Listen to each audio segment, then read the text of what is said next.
व्याज आणि चक्रवाढ व्याज म्हणजे काय ते पाहिलं. ठीक आहे. आता त्याच्यावर आधारित उदाहरणं कशी असतील ते आपण पाहू. वाचा. 1000 मुद्दलाची 10 दराने 3 वर्षाचे चक्रवाढ व्याज किती? आपल्याला दिलेलं काय काय आहे? मुद्दल दिली आहे. सांगा किती आहे मुद्दल? 1000. मुदत किती आहे? मुदत 3 वर्ष. आणि दर किती दिलेला आहे? व्याजाचा दर किती दिलाय? 10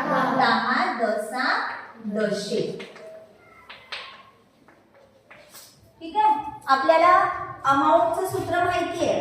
रास कशी काढतो आपण? चक्रवाढ व्याज पी गुणिला काय करतो आपण?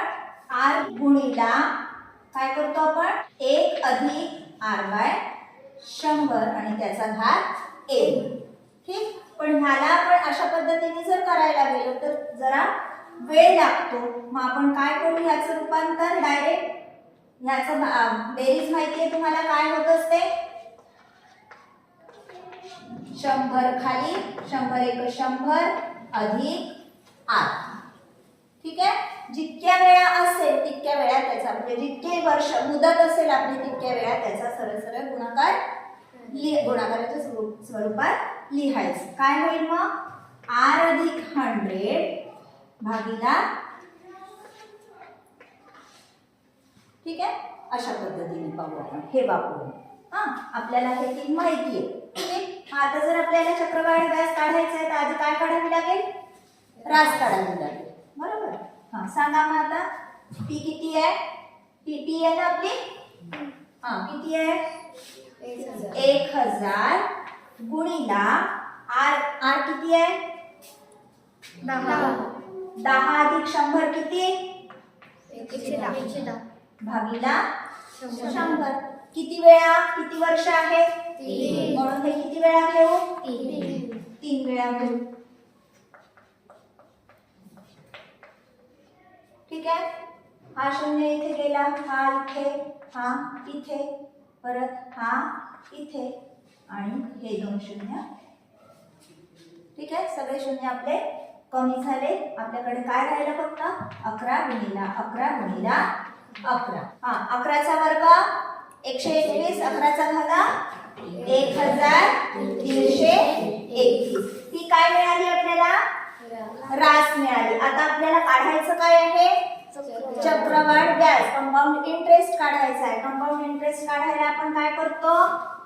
ए वजा पी. ए किती आहे? 1331 वजा पी किती?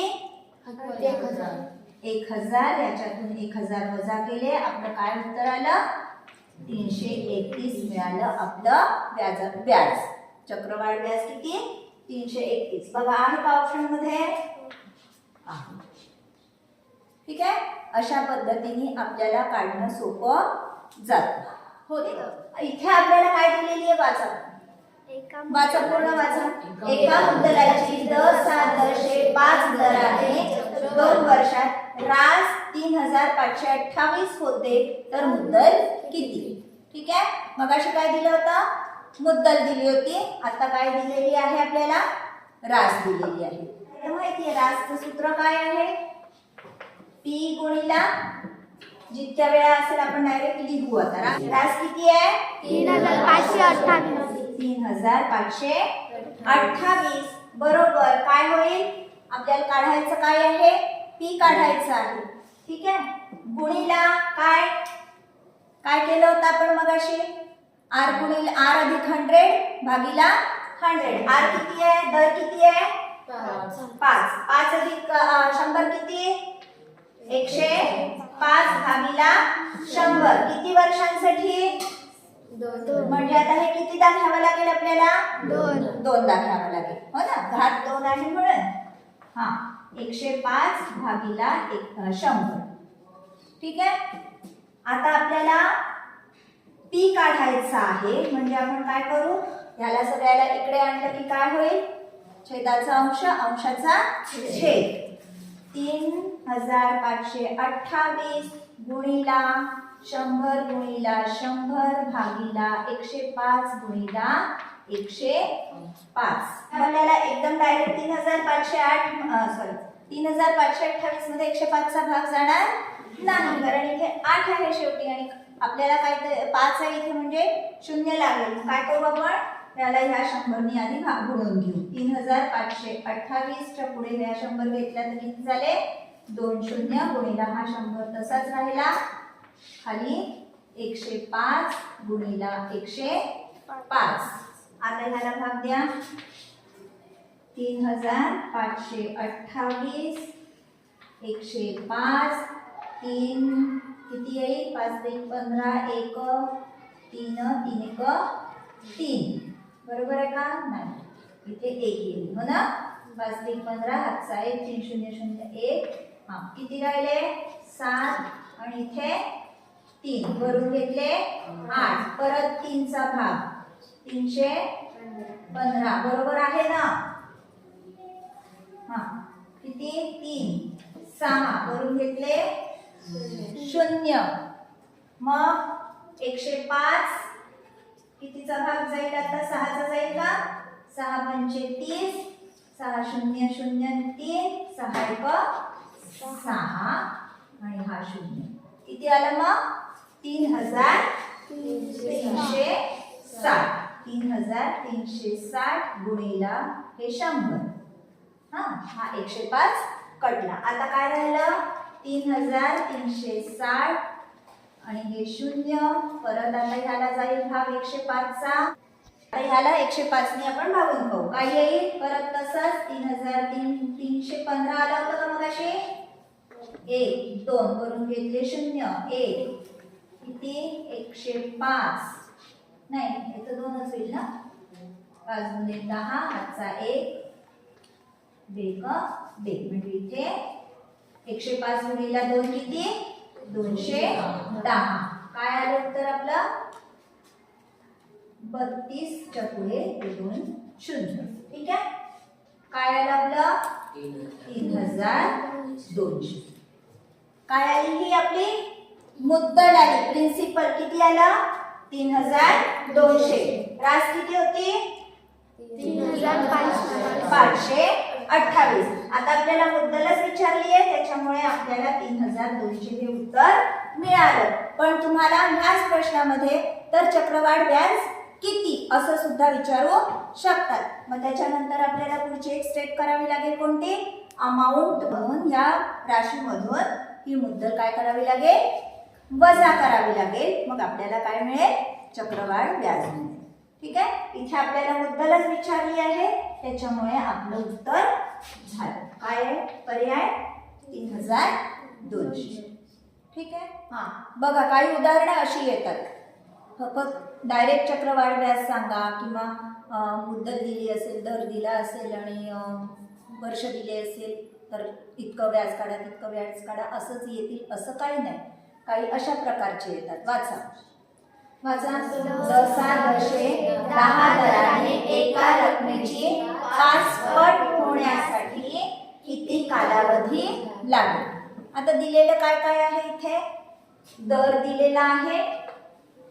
फक्तच दर दिलेला दिसतोय हो ना. पण काहीतरी अजून दिलेलं आहे इथे काहीतरी लपलं आहे त्याच्यात. काढायचं काय आहे आपल्याला मुदत काढायची. दर किती आहे 10.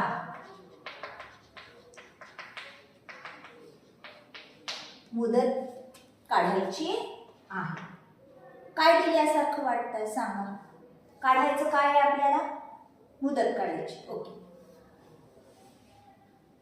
काय काय दिलं आहे नाही तर लक्षात आलं.